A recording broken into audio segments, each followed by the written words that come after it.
আমরা জীবন বিজ্ঞান নিয়ে একটা ভিডিও করা আছে ইউটিউবে।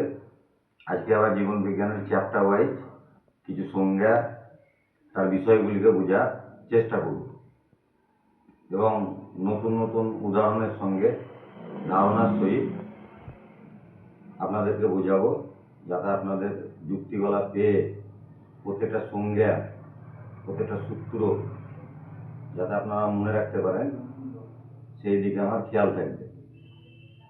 কারণ জীবন বিজ্ঞান বা বিজ্ঞান, অসংখ্য বিজ্ঞানীদের যে সূত্র, যে সংজ্ঞা, সামগ্রিক যে চ্যাপ্টার থাকে তাকে একটা ক্ষুদ্র অংশে পরিণত করে। তাই একটা অক্ষর বা ওয়ার্ড যদি বাদ যায় তাহলে সেখান থেকে আমাদের সংজ্ঞাটা ঠিক হয় না। তাই সংজ্ঞাগুলো যখন আমি বলবো তখন আমার সঙ্গে সঙ্গে আপনারা যখন ভিডিওটি দেখবেন তখন মনে মনে রিসাইট করবেন এবং ব্রেনের মধ্যে ঢুকাবার চেষ্টা করবেন এবং ধারণা করার চেষ্টা করবেন। আগের দিন আমরা কিভাবে জীব সৃষ্টি হয়েছিল সেই সম্পর্কে আমার দীর্ঘ আলোচনা আছে, বিশ্বব্রহ্মাণ্ডের সৃষ্টির রহস্য আছে। ইউটিউবে গেলে পরে বিষয়গুলি সব আস্তে আস্তে ধারণা হবে। কিন্তু একটা ভিডিও না দেখলে পরে অন্য ভিডিওগুলিকে বোঝা যাবে না। সেরকম লিঙ্ক করে করা আছে, যেমন উৎপাদক বিশ্লেষণের আমরা পরপর ধারাবাহিকভাবে করছি এবং সূত্রগুলিকে করছি। তাই আপনাদেরকে দাবি থাকবে যে আপনারা ইউটিউব চ্যানেলটি অবশ্যই সাবস্ক্রাইব করবেন, তাহলে আপনাদেরই সুবিধা হবে। কারণ এটা কেবলমাত্র ছাত্রছাত্রীদের সুবিধার উদ্দেশ্যেই আমি এই ভিডিওগুলি করছি। বিভিন্ন জনা বিভিন্ন রকমভাবে ভিডিও করে, আমার ভিডিওগুলোর মধ্যে নতুন লজিক আপনারা খুঁজে পাবেন এই আমি আশা রাখি, এবং পাবেনই। কারণ অনেকে দেখছি আমি, সে ফিডব্যাক আসছে, মেসেঞ্জারে আসছে যে স্যার এটা করান, ওটা করান, হ্যাঁ অঙ্কের বিভিন্ন রকম করান। তাই আমরা জীবন বিজ্ঞানে অনেক চ্যাপ্টার ওয়াইজ আস্তে আস্তে ধরবো, সংজ্ঞাগুলোকে আলোচনা করার চেষ্টা করব। তারপরে আমরা শর্ট কোশ্চেনের, দীর্ঘ কোশ্চেনের দিকে যাব। তা আমরা বলেছিলাম যে প্রত্যেকটা জিনিস কার্বন, হাইড্রোজেন, অক্সিজেন, নাইট্রোজেন, এইভাবে নিউক্লিয় প্রোটিন, অ্যামিনো অ্যাসিড, সেখান থেকে এগুলোকে জীবযৌনু বলা হয়। সেখান থেকে ভাইরাস, ব্যাকটেরিয়া ধীরে ধীরে ধীরে ধীরে আজ পর্যন্ত হয়েছে। হ্যাঁ, কারণ আমরা দেখেছি, আমরা এখানে প্রমাণ করি যে ঈশ্বর একটা অনুমান তৈরি করে দিলাম, একটা হোমো হ্যাবিলিস তৈরি করে দিলাম, সিম্পাঞ্জি গেরিলা তৈরি করে দিলাম। এরকমভাবে আমরা আবিষ্কার দেখি না, কারণ গড ইনকারনেশন দ্য ওয়ার্ল্ড আর all the things are invented by the nature. এই জিনিসটা আমাদেরকে মনে রাখতে হবে। তাহলে আমাকে এখানে ঈশ্বর এখানে জীব তৈরি করার দরকার নাই। যদি কিছু জল, খারাপ জলকে আমি রেখে দিই বা কলের জলকেও রেখে দিই, 10-15 দিন পরে অটোমেটিক্যালি ব্যাকটেরিয়া তৈরি হয়ে যাবে। তাহলে আমাকে ডাকার দরকার নেই। বিজ্ঞানীরা দীর্ঘ চেষ্টা করেছে, প্রচেষ্টা করেছে, তারা কার্বন, হাইড্রোজেন সমস্ত বিষয়গুলিকে মিলিয়ে আবার নতুন জীব তৈরি করার চেষ্টা করেছে, কিন্তু জীব তৈরি হয়নি। অর্থাৎ এই যে সমগ্র জগৎব্যাপী, সমগ্র বিশ্বব্রহ্মাণ্ডব্যাপী যে সুপার কনসাসনেস কাজ করছে, যেটা মঙ্গলময় কাজ করছে, কিন্তু সেখানে পদার্থবিদ্যার প্যাটার্নগুলি না মিলার কারণে প্রকৃতি তৈরি হয়নি, গ্রিন হাউস গ্যাস তৈরি হয়নি, সে নিয়ে আমার আলোচনা আছে। তাপমাত্রা পায়নি, তাই জীব তৈরি হয় না। কিন্তু আমাদের বর্ষাকালে বলতে হয় না, হে শিব, হে কালী, আমার এখানে মশা দাও, মশা দাও, মশা দাও। মশা অটোমেটিক্যালি, তারা 4 রকম জনন প্রক্রিয়া আছে, ধীরে ধীরে আমরা যৌন জনন সম্পন্নকারী জীব, এগুলি দীর্ঘ বিস্তারে আলোচনা করব। এবং পরবর্তী ক্ষেত্রে আমরা দেখেছি আমাদের ব্রেনের এমন ডেভেলপ হয়েছে যে আমরা 5টা ইন্দ্রিয় সমানভাবে আমরা দেখতে পাই। তা সংজ্ঞাগুলোকে আমাদের বোঝার চেষ্টা করতে হবে। এই সংজ্ঞাগুলো যদি আমরা ঠিকঠাক বুঝতে পারি এবং আমার সঙ্গে ডিসাইড করতে পারি, এই সংজ্ঞাগুলো মুখস্থ রাখাটা কোনো ব্যাপারই নয়। আমার প্রত্যেকটা আমি পর বলে যাব, ঘন্টার পর ঘন্টা বলে যাব। তাহলে প্রত্যেকে আমি এই কারণে এই ভিডিওগুলো করছি যে আপনারা দেখুন এবং এইভাবে আপনারা নিজেদের মধ্যেও মনে রাখার চেষ্টা করুন। কারণ জ্ঞান এমন একটা বিষয় যেটা ভিতর থেকে প্রস্ফুটিত হয়, expanding like the blue zoom, অর্থাৎ কুড়ির মতন প্রস্ফুটিত হয়। সেটা কেবলমাত্র গেট ইনফরমেশন নয়, টেক ইনফরমেশন নয়, কেবলমাত্র আমি গ্যাদারিং করছি তথ্যগুলিকে, সেটা নয়। তাহলে আমাদের প্রত্যেকটা বিষয় যদি ঠিকঠাকভাবে বোঝা যায় তাহলে বিষয়গুলি বোঝা যায়। তা আমি ক্রোমোজোম নিয়ে আলোচনা করছিলাম আজকে, সেই সম্পর্কে যে জীব কীভাবে ধীরে ধীরে 4 রকম জনন প্রক্রিয়ার মাধ্যমে আজকে এত বিস্তার লাভ করলো, এবং এখনও নতুন নতুন আফ্রিকার জঙ্গলে গেলে এমন এমন জীব দেখতে পাই আমরা যেগুলো এখানে দেখতে পাই না। কারণ বাস্তুতন্ত্র সম্পর্কেও আমার আলোচনা আছে, তাই প্রত্যেকটা ভিডিও একটার সঙ্গে লিঙ্ক আছে। আজকে মুখবন্ধটা একটু বড় হয়েছে, কারণ এটা জীবন বিজ্ঞান, এটা বুঝতে গেলে অনেক মজার ব্যাপার আছে। কারণ আস্তে আস্তে ধীরে ধীরে আমরা ধারাবাহিকভাবে এগোবো, তখন ব্যাপারগুলিকে বোঝা যাবে। তা প্রথমে আমাদের এই যে আমরা এককোষী প্রাণী থেকে বহুকোষী প্রাণী এবং 8টা শক্তি আছে, তাকে কেন্দ্র করে শব্দ শক্তি থাকলো বলে কান তৈরি হলো। আমরা প্রত্যেকটা জিনিস আবার অ্যামিগডালাতে আমাদের যে ছোট্ট চেরি ফলের মতন মস্তিষ্কে আছে, যেটা সব প্রাণীদের মধ্যে আছে। হ্যাঁ, তারা সেভাবে চলে। একটা পিঁপড়ে যেতে যেতে তাকে যদি আমি হাত দিই তো সেখান থেকে সে ঘুরে যায়। হ্যাঁ, তার অ্যামিগডালা আছে। তারপরে সেটা চেরি ফল থেকে কমলা লেবুর মতো হয়, টেলিগ্রাম তৈরি হয়, তারপরে বাঁধাকপির মতন। অর্থাৎ আমাদের মধ্যে অসংখ্য নিউরন আছে এবং সেই শক্তিগুলিকে আমরা পাই এবং ধীরে ধীরে পরে বিস্তার লাভগুলি করে। অর্থাৎ এই কনসাসনেস গোটা বিশ্বব্রহ্মাণ্ড জুড়ে আছে এবং সেখানে প্রকৃতি যদি পৃথিবীর মতো পাই, সেখানে জীব তৈরি হয়। তাহলে আজকে আমরা এই যে আমরা ভিতরে কী করে বড় হচ্ছি মায়ের পেট থেকে, আমরা একটু মানুষ নিয়ে আলোচনা করব। মানুষ হচ্ছে সব থেকে জটিল, এখান থেকে সাইকোলজি পর্যন্ত আছে। তাই মানুষকে বুঝতে পারলে পরে অন্য জিনিসগুলিকে আমরা ধীরে ধীরে বুঝতে পারবো। তা প্রথমে আমরা যে বিষয় নিয়ে আলোচনা করব এটার জন্যে, সেটা হলো যে কোষ বিভাজন। কোষ বিভাজন বুঝতে গেলে দুটো জিনিস দরকার, একটা যে জনিত্র জনু আর একটা যে অপত্য জনু। জনিত্র জনু মানে হচ্ছে পিতামাতা, পিতামাতা মানে যেখান থেকে তৈরি হয় উদ্বংশীয় জীব, পিতামাতা জনিত্র জনু। আর অপত্য মানে হচ্ছে সন্তান সন্ততি, যা তৈরি হয়, সন্তান সন্ততি যেটা তৈরি হয়। অর্থাৎ জনিত্র জনু আর অপত্য জনু, এই দুটোকে আমাদের ভালো করে আগে বুঝে নিতে হবে, তারপরে কোষ বিভাজনে ঢুকতে হবে। কোষ বিভাজনে বলছে যে প্রক্রিয়াতে, কারণ এই প্রক্রিয়াটা এখনো পর্যন্ত ক্লিয়ারিফিকেশন আসেনি, এর পরবর্তী ক্ষেত্রে পরে আমরা বলবো যে কোষ বিভাজন প্রক্রিয়ায়। তাহলে বলবো যে প্রক্রিয়াতে এক বা একাধিক জনিত্র জনু থেকে 2 বা ততোধিক অপত্য জনুর সৃষ্টি হয় কোষ বিভাজন, কোষ ভেঙে যাওয়ার মাধ্যমে, তাকে বলা হয় কোষ বিভাজন। এবার কোষ বিভাজনকে 3 ভাগে ভাগ করা হয়। একটা যে অ্যামাইটোসিস, যেটা নিউক্লিয়াসের ক্ষেত্রে হয়, উদ্ভিদের ক্ষেত্রে হয়, কিছু কিছু এককোষী প্রাণী যারা উদ্ভিদের মতন আচরণ করে তাদের ক্ষেত্রে হয়। অর্থাৎ এটা সরাসরি নিউক্লিয়াস ভেঙে গিয়ে হয়। নিউক্লিয়াস, কোষ বিভাজন, কোষ, ক্রোমোজোম, এগুলো সবই একই জিনিস। এগুলো আমরা আগের ভিডিওতে এগুলো আলোচনা করেছি।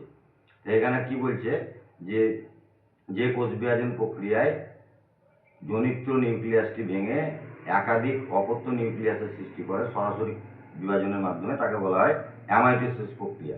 কিন্তু মেন যে দুটো প্রক্রিয়া যার কারণে আমাদের বডি তৈরি হলো, আমাদের কোনো জায়গায় ক্ষতস্থান হলে পরে সেই জায়গাটি পূর্ণ হয়, কেটে গেলে পরে, হ্যাঁ, তারপরে আমরা কিভাবে তৈরি হলাম, আমরা কেন মানুষ থেকে হাতি হলাম না, বা 2N প্রকৃতি থেকে 3N প্রকৃতি হলাম না, 4N প্রকৃতি হলাম না। অর্থাৎ এই পরের দুটা খুবই ইন্টারেস্টিং এবং এর উপরেই আমাদের জগতের সমস্ত রকমের জীবগুলি তাদের সত্তা অনুযায়ী এবং বৈশিষ্ট্য অনুযায়ী বেঁচে থাকে। তাই একটা হচ্ছে মাইটোসিস আর একটা হচ্ছে মিওসিস। তাহলে এই কোষ বিভাজন প্রক্রিয়া দুটো আমাদেরকে ভালো করে বুঝতে হবে। তাহলে মাইটোসিস কোষ বিভাজন প্রক্রিয়া যেটা, সেটা আমি যেটা বলছি সেটাকে বারবার একটু ডিসাইড করার চেষ্টা করতে হবে। যে কোষ বিভাজন প্রক্রিয়ায় দেহমাতৃকোষের নিউক্লিয়াসটি, এটা দেহ মাতৃকোষের নিউক্লিয়াসটি আগের দিন বুঝিয়েছিলাম জননে, যে পুং গ্যামেটার স্ত্রী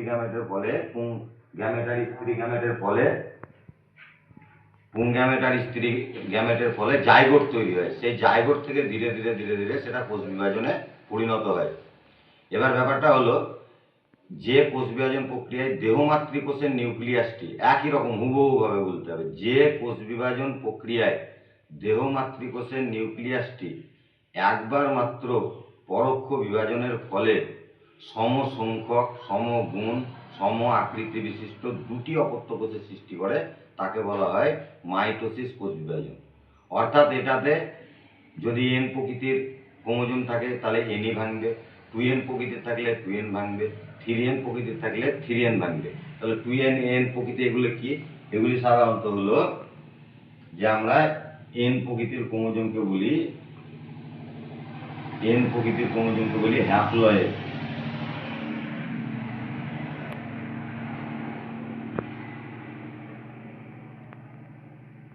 হ্যাপ্লয়েড একটা করে, আমাদের যেমন সাদা, কালো, লম্বা, বেটে বিভিন্ন রকম প্রকাশ পায়। অর্থাৎ আমরা যে 2N প্রকৃতি, এটাকে বলা হয়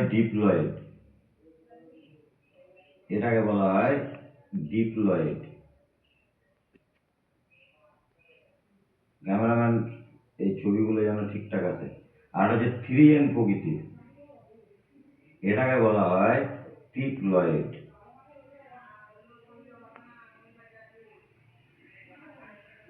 এটাকে বলা হয় ট্রিপ্লয়েড প্রকৃতির। এগুলো আমরা এন অক্ষর দ্বারা সূচিত করছি, কিন্তু আমরা যখন মানুষের ক্ষেত্রে বুঝবো তখন এগুলো এক্স এক্স এবং এক্স ওয়াই এইভাবে হয়। এবার এটা আমরা ক্রোমোজোমকে কেবল বলছি, তবে ক্রোমোজোমকে আমরা কোষ হিসাবে পেয়েছি। তবে ক্রোমোজোমের সংজ্ঞাটা আরেকবার আমি বলে দিই, কারণ এটা একটা জটিল সংজ্ঞা। ক্রোমোজোমের সংজ্ঞা বলছে যে আমাদের কোষ হয় দু ধরনের, একটা হচ্ছে আদিকোষ আর একটা হচ্ছে আদিকোষকে প্রোক্যারিওটিক কোষ বলে। প্রথম তৈরি হয়েছিল যেমন হাইড্রোজেন মৌল তৈরি হয়েছিল, তাই কিছু কিছু ক্ষেত্রে কাইসামি ইউগ্লিনা এই যাবতীয় পানিগুলি সালোক সংশ্লেষ করে আমরা দেখতে পাই। আর একটা হচ্ছে আদর্শ কোষ, যাকে ইউক্যারিওটিক কোষ বলে। তাহলে ক্রোমোজোমটা হচ্ছে আদর্শ ইউক্যারিওটিক কোষের নিউক্লিয়াসের নিউক্লিয় জালিকা থেকে সৃষ্ট সব প্রজননশীল, নিজে নিজেই প্রজনন করে যে সুতোর মতো অংশ জীবদের বংশগত বৈশিষ্ট্য বহন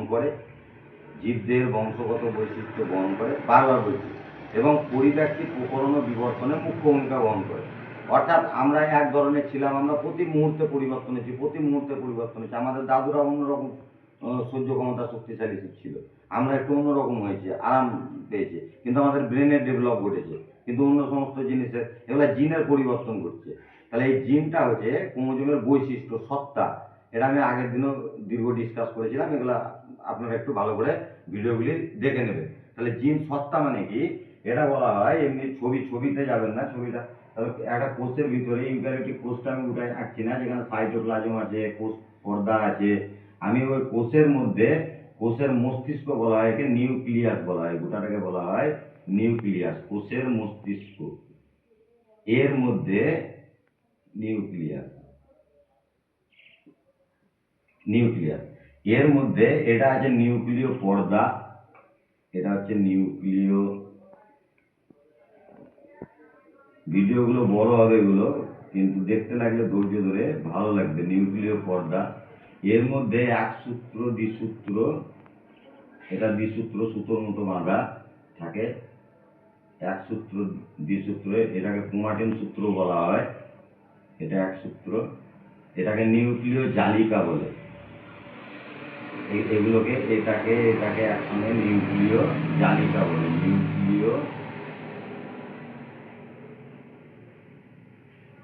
নিউক্লিয়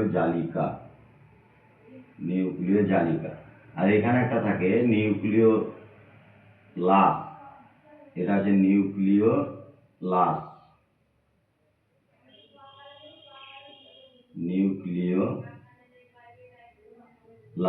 আর এই যে যেটা আমি সাদা কিছু নাই, এটাকে আমি নিউক্লিয় রস হিসেবে ধরছি, কারণ বিজ্ঞানে ধরে নিতে হয়, এবং সেই ধরা থেকেই ঠিক হয় বলেই পৃথিবীতে কারেন্ট থেকে আরম্ভ করে সমস্ত কিছু আবিষ্কার হয়েছে। তাই বিজ্ঞানকে মানাটাই হচ্ছে মেন উদ্দেশ্য, বিজ্ঞান না মানতে পারলে বলে বোঝা যাবে না। এবার এগুলো যেগুলো এক সূত্র, সেগুলিকে বলে RNA, রাইবো নিউক্লিক অ্যাসিড, সব নিউক্লিক অ্যাসিড, আগের ভিডিওতে আমার ব্যাখ্যা করা আছে। আর দ্বিসূত্রগুলি হচ্ছে ক্রোমাটিন সূত্র, যেমন দ্বিসূত্র, এগুলো প্রোফেজ, মেটাফেজ, অ্যানাফেজ, টেলোফেজে যখন ভাঙবে কোষ বিভাজন প্রক্রিয়াতে, এগুলো যখন পরবর্তী ক্ষেত্রে দীর্ঘ ডিসকাস করব, তখন দেখব এগুলো সব ক্রোমাটিন সূত্রগুলো ভেঙে আবার নতুন করে কোষ তৈরি করে। এবং সেই প্রক্রিয়াটা, যেমন আমি একটা হাতকে যদি এখানে কেটে দিই, এবং ছোট যদি আমি ভিডিওতে স্লো মোশনে আমি দেখি, তাহলে দেখবো প্রথমে আমার চামড়াটা কাটছে, তারপরে তার রক্তগুলি আস্তে আস্তে অস্থি তরুণাস্থি কাটছে, হাড়গুলো কাটছে, দিয়ে আমার কেটে পড়ে গেল। অর্থাৎ এরকম দশা তৈরি হয়। এভাবে প্রোফেজ, মেটাফেজ, অ্যানাফেজ আর টেলোফেজ দশাতে কোষ বিভাজনগুলি সম্পূর্ণ হয়। তাহলে এই নিউক্লিয় জালিকাটা হচ্ছে মেন। তাহলে যদি আমি বলি এটা ইউক্যারিওটিক কোষের মধ্যে আছে, তাহলে ইউক্যারিওটিক কোষের মধ্যে যদি এটা বিভাজিত হয়ে যায়, তার মানে তো কোষটাই বিভাজিত হয়ে গেল। আমার মুখমণ্ডলটা যদি গোটারও হয়, আগের দিন বুঝিয়েছিলাম, ক্রোমোজোম হয় বা কোষ হয়, ক্রোমোজোম হয়, তাহলে আমার যদি নাক ফ্র্যাকচার হয় তাহলেও মুখমণ্ডল ফ্র্যাকচার, আবার নাকও ফ্র্যাকচার, আমার চোখ ফ্র্যাকচার হলে পরেও চোখও ফ্র্যাকচার, আবার মুখমণ্ডলও ফ্র্যাকচার। তাহলে সেই কারণে আমরা এগুলিকে কোষ বিভাজন বলি, কিন্তু বাস্তব ক্ষেত্রে আমরা দেখা যায় যে আমাদের প্রক্রিয়াতে নিউক্লিয়াসের বিভাজন ঘটে, আর এই প্রক্রিয়াতে যেটার বিভাজন ঘটছে সেটা হচ্ছে ক্রোমোজোমের বিভাজন ঘটছে, অর্থাৎ নিউক্লিয়াসের বিভাজন ঘটছে, যেটাকে কোষের মস্তিষ্ক বলা হয়। তাহলে এই মজার বিষয়গুলি আমাদেরকে বুঝতে হবে। তাহলে এই নিউক্লিয় জালিকা, যার মধ্যে জিন আছে, বংশগতির ধারক ও বাহক। তাহলে আমি আরেকবার বলে দিই, এটা হচ্ছে গোটাটাকে যদি আমি একটা আরো বড় কোষ ধরি, যার মধ্যে মাইটোকন্ড্রিয়া আছে, শক্তিঘর আছে, সাইটোপ্লাজম আছে, সমস্ত কিছু বিষয়গুলি ধীরে ধীরে আছে। আর একবার বলে দিই, আদর্শ ইউক্যারিওটিক কোষের নিউক্লিয়াসের, এটা নিউক্লিয়াসের নিউক্লিয় জালিকা থেকে সৃষ্ট, আরএনএটা নয়, ডিএনএটা, দ্বিতন্ত্রী। আদর্শ ইউক্যারিওটিক কোষের নিউক্লিয়াসের নিউক্লিয় জালিকা থেকে সৃষ্ট সব প্রজননশীল প্রোটিনধর্মী যে সুতোর মতো অংশ জীবদেহের বংশগত বৈশিষ্ট্য বহন করে এবং পরিব্যক্তি প্রকরণ ও বিবর্তনে মুখ্য ভূমিকা গ্রহণ করে, অর্থাৎ নতুন নতুন জীবের মধ্যে পরিবর্তন আস্তে আস্তে জীবটাই পরিবর্তন হয়ে যায়।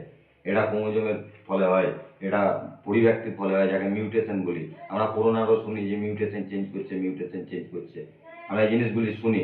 তাহলে এটা একমাত্র কারণ আছে জিনের পরিবর্তন হওয়ার কারণে। এই জিনের পরিবর্তনটাই হচ্ছে মেন পরিবর্তন। তাহলে এটা আদর্শ ইউক্যারিওটিক কোষ থেকে আসে। তাহলে এই বিভাজনটাকে এবার আমি শর্টকাটে প্রোপেজ মেটাফেজ অ্যানাফেজ না বুঝে আমি এই ছবিটা ঠিক উঠেছে ক্যামেরাম্যান, এই ছবিটা ওঠার পরে আচ্ছা, তাহলে আমি এবার 2n 3n ওইভাবে না বলে আমি মানুষের মধ্যে একটু চলে যাচ্ছি।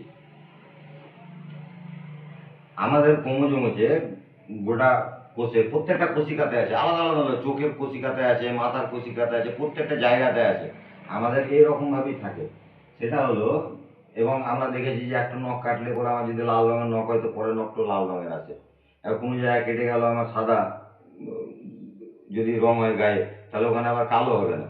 হ্যাঁ, তার বিভিন্ন রকম হয়তো ফ্র্যাকচার হওয়ার কারণে জড়ো হয়ে যেতে পারে বা অন্যরকম আকার আসতে পারে, কিন্তু মূল জিনিসটা সত্তাটা একই থাকে, কারণ এটা জিন থেকে বেরোচ্ছে, ভিতর থেকে বেরোচ্ছে। ড্যাভিস দশশিলা মশাকে 30 বার প্রজনন করে অন্ধ মশা তৈরি হবে কিনা দেখাবার প্রমাণ করেছিল, কিন্তু প্রমাণ হয়নি। কারণটা আছে, মশাটা তার জিনের মধ্যে পরিবর্তনটা করেনি। অর্থাৎ জিনের মধ্যে যতক্ষণ না পরিবর্তন করে, জিনের মধ্যে পরিবর্তন করেছিল বলে মুরগি লিপ্তপদ হাঁসের মতন তৈরি হলো। এগুলো আমরা কোথা থেকে পাই? জীবন্ত জীবাশ্ম থেকে পাই। যে সুদীর্ঘকাল আগে জন্মলাভ করেও কোনো রকম পরিবর্তন ছাড়াই এখনো এই প্রকৃতিতে টিকে আছে, তাদেরকে জীবন্ত জীবাশ্ম। তোমরা ইউটিউবে ছবিতে বা ক্রমে ছবিতে তোমরা যখন প্লাটিপাস বা শিলাকান্ত মাছকে দেখবা, তখন তোমরা এই জিনিসগুলি বুঝতে পারবে যে এটা দুটো জীবের বৈশিষ্ট্যকে বহন করছে। অর্থাৎ জীবগুলি এইভাবেই বিভক্ত হয়, আস্তে আস্তে ধীরে ধীরে বিভক্ত হয় এবং বিভিন্ন রকম জননের প্রক্রিয়ার মধ্যে দিয়ে হয়। যেমন ঘোড়া এবং গাধা, এদের কষে তৈরি হয় খচ্চর, অর্থাৎ এরা জন্ম দিতে পারে না। আবার অনেক জায়গাতে হয়, তাহলে সমস্ত ক্রোমোজোম গলা যখন কাজ করে না তখন এই জিনিসগুলি হয় না। তাহলে সমস্ত ক্রোমোজোম কাজ করাটাই হচ্ছে মেন ব্যাপার। তাহলে তখন আমাদের মানুষের ক্ষেত্রে বলা হয় যে 22 জোড়া অটোজোম আছে। 22 জোড়া এটা বাংলা আবার ভুল হতে পারে, আমরা আগারই বটে, অটোজোম আছে। এটা আবার বলবে যে ভুলভাল করেছে, সংজ্ঞাগুলা বোঝার চেষ্টা করতে হবে। হ্যাঁ, ওগুলাকে দেখলে করা হবে না। 22 জোড়া আছে, এটাকে আমরা এই অক্ষর দ্বারা সূচিত করি। তার সঙ্গে এক জোড়া আছে XX অথবা XY, এটাকে বলা হয় সেক্স ক্রোমোজোম।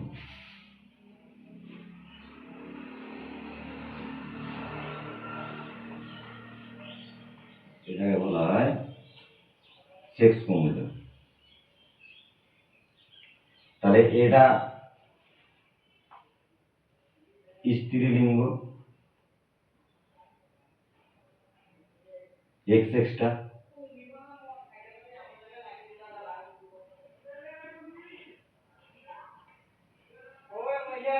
আর এটা পুংলিঙ্গ। সবকিছু ছক আছে। আগে আমরা ব্যাখ্যা করে বুঝিয়েছিলাম যে রাজমিস্ত্রি একটা ছক দিল, সেটাতে যদি একটা কপাট দিতে ভুলে যায় বা দরজা দিতে ভুলে যায়, তো সেই জায়গাটা আবার পরবর্তী ক্ষেত্রে সেরকম আমাদের জিনের কারণে অনেক সময় নাক কাটা, কান কাটা, বিভিন্ন রকম রোগ হয়, সেগুলি ঠিক হয়, আবার সব কিছু ঠিক হয় না। যদি জিনের পরিবর্তন ঠিক করে দেওয়া যেত তাহলে ক্যান্সার রোগ পর্যন্ত ঠিক করা যেত। আধুনিক বিজ্ঞান এটা আবিষ্কার করার চেষ্টা করছে। তাই পড়াগুলো ছোট থেকে বড় সকলের উদ্দেশ্যে করা। হ্যাঁ, এবার ছোট থেকে বড় সকলের উদ্দেশ্যে যাতে ঠিকঠাকভাবে বুঝতে পারা যায়। তাহলে ছবি ক্যামেরাম্যান ঠিকঠাক উঠেছে।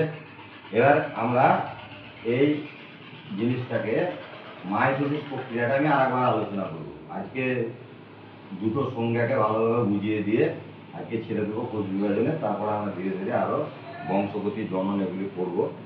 আর কোষ বিভাজনে সেগুলো নিয়েও শেষে কয়েকটা সংজ্ঞা বলার চেষ্টা করব আপনাদের উদ্দেশ্যে।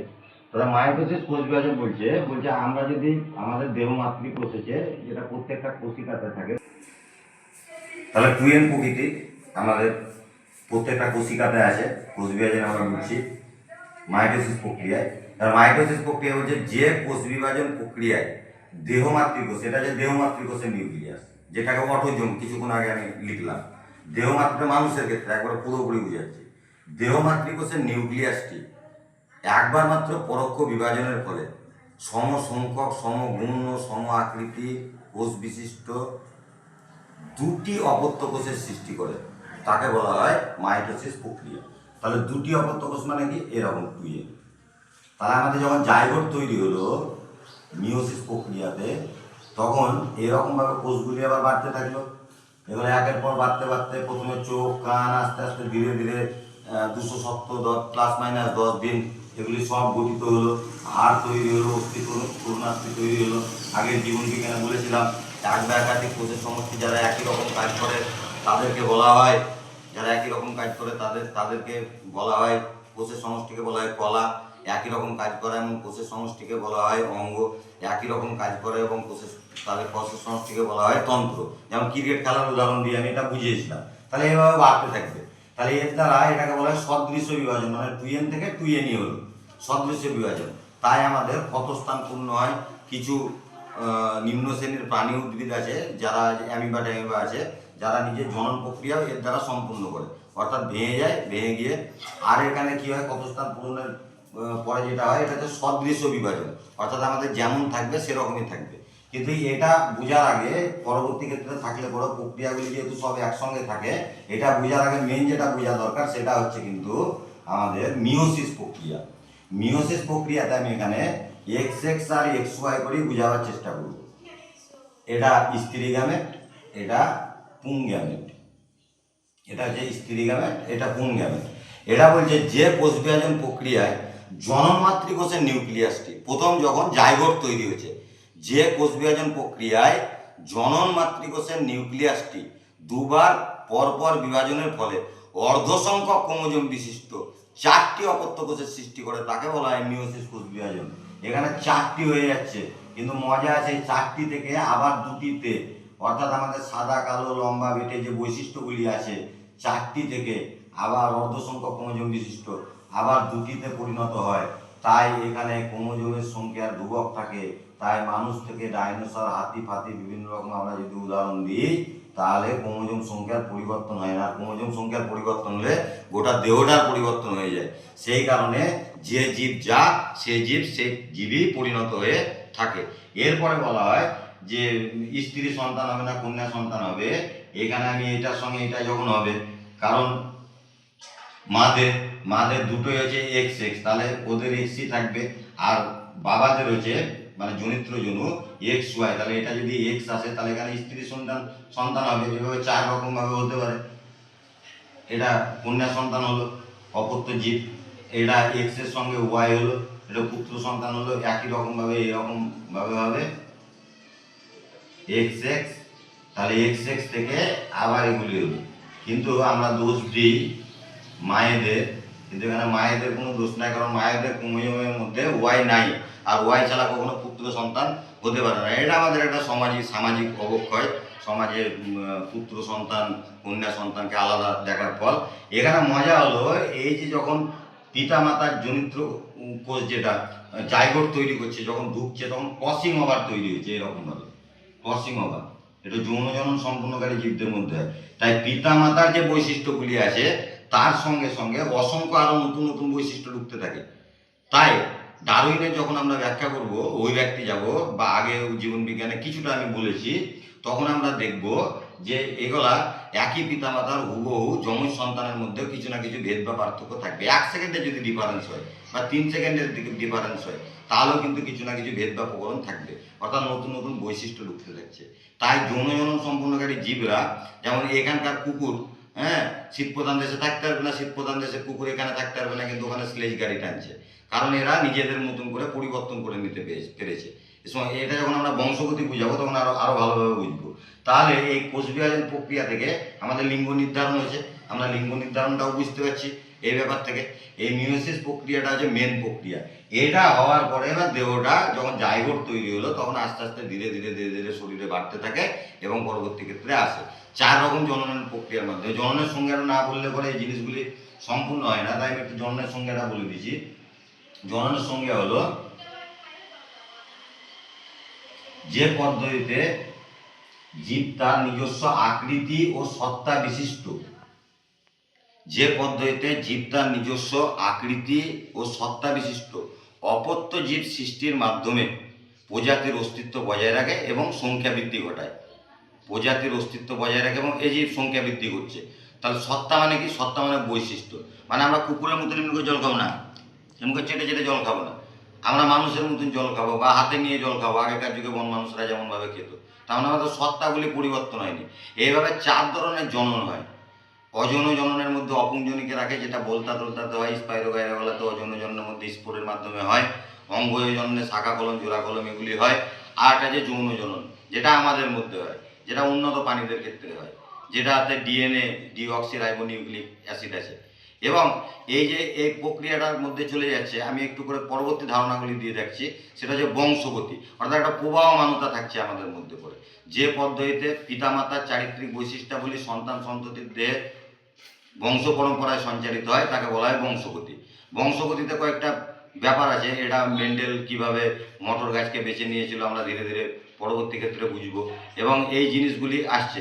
এবার আমরা বলি যে আমাদের সাদা হবে না কালো হবে, তখন আমরা 2 রকমের প্রক্রিয়া, আমরা এক সংকর জনন পরীক্ষা দ্বিসংকর জনন পরীক্ষা বলবো, কিন্তু তার আগে সূত্রটাকে একটু জাস্টিফাই করে নেওয়ার আমরা চেষ্টা করি যে আমাদের ভিতরে কি হচ্ছে। তাই আমরা দেখেছি যে জার্সি গাই আর সাহিওয়াল গাই এই দেশে বাঁচছে, হ্যাঁ, কিন্তু দুধ কম দেয়। জার্সি গাই অস্ট্রেলিয়ার শীত প্রধান দেশে, কিন্তু ওকে এখানে আনলে পরে সে মারা যাচ্ছে, দুধ বেশি দিচ্ছে। তখন জার্সি সাহিওয়াল করছে, অর্থাৎ হাইব্রিড তৈরি করছে, ক্রস তৈরি করছে। মেন্ডেলের বিরাট অবদান, হরগোবিন্দ খুরানার বিরাট অবদান আছে আমাদের এখানে। এই যত রকমের আমরা বীজ টিজ দেখতে পাই, সব আধুনিক জিনিসগুলিকে দেখতে পাই। তাহলে এই বিষয়গুলিকে আপনারা উপলব্ধি করবেন। জীবন বিজ্ঞান খুব মজার জিনিস, একটু যদি ভালো করে বুঝতে পারা যায়। তাহলে বংশগতিতে বলছে তখন 2টো সূত্রকে আমাদের একবারে এটাকে মন্ত্রপাঠের মতন করে মনে রাখতে হবে।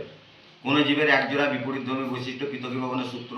কোনো জীবের একজোড়া বিপরীতধর্মী বৈশিষ্ট্য একজন থেকে অপরজনতে সঞ্চারিত হওয়ার সময় এরা একত্রিত হলে মিশ্রিত হয় না, বরং গ্যামেট গঠনকালে পরস্পর হইতে পৃথক হয়ে যায়। অর্থাৎ আমি বলতে চাই, আমি যদি একটা বয়ামে মার্বেল, সাদা মার্বেল আর কালো মার্বেলকে ভরি, তাহলে তারা একত্রিত হচ্ছে কিন্তু মিশ্রিত হবে না। প্রত্যেকটা সাদা মার্বেল কালো মার্বেল আলাদা আলাদা হবে। হ্যাঁ, তাই সাদা পিতা মাতার কোনো বৈশিষ্ট্য প্রকট হতে পারে, কোনো বৈশিষ্ট্য প্রচ্ছন্ন হতে পারে, আমরা আলোচনা করবো এগুলি আবার ধীরে। তাহলে পৃথকীকরণের সূত্র কি? এক জীবের একজোড়া বিপরীতধর্মী বৈশিষ্ট্য, কোনো জীবের একজোড়া বিপরীতধর্মী বৈশিষ্ট্য একজন থেকে অপরজনিতে সঞ্চারিত হওয়ার সময় এরা একত্রিত হলেও মিশ্রিত হয় না, বরং গ্যামেট গঠনকালে পরস্পর বিপরীতধর্মী অ্যালিলগুলি বা বৈশিষ্ট্যগুলি পরস্পর হইতে পৃথক হয়ে যায়। এবার সাদা হবে না কালো হবে, বয়ান থেকে কালো মার্বেল বেরোবে না সাদা মার্বেল বেরোবে। আমি একটা উদাহরণ দিয়ে বুঝাইছি, সেটা আমরা স্বাধীন বন্টনের সূত্রটা ভালোভাবে বুঝতে পারি। স্বাধীন বন্টনের সূত্রটা কি? কোনো জীবের দুই জোড়া যুগ্ম ততোধিক বিপরীতধর্মী বৈশিষ্ট্য একজন থেকে অপরজনিতে সঞ্চারিত হওয়ার সময় এরা যে কেবলমাত্র গ্যামেট গঠনকালে পরস্পর হয়তো পৃথক হয়ে যায় তাই নয়, উপরন্তু প্রত্যেকটি বৈশিষ্ট্য সম্ভাব্য সকল প্রকার সমন্বয়ে স্বাধীনভাবে সঞ্চারিত হয়। অর্থাৎ স্বাধীনভাবে সম্ভাব্য, যেমন হেড টেল আমরা টস করি, হেডও করতে পারে টসও করতে পারে, এখানে কাউরির কিছু করার নেই। তাই আমাদের ভিডিও আজকে দীর্ঘ হয়ে যাচ্ছে, সংজ্ঞাগুলিকে নিয়ে ধীরে ধীরে আলোচনা করব, তারপরে শর্ট কোশ্চেন আলোচনা করব। আপনারা লাইক সাবস্ক্রাইব করবেন, দেখবেন প্রত্যেকটা ভিডিওতে ভালোভাবে জীবন বিজ্ঞান সমস্ত কিছু বোঝাবার চেষ্টা করা হবে। আমি আজকের মতন ভিডিওটা শেষ করলাম।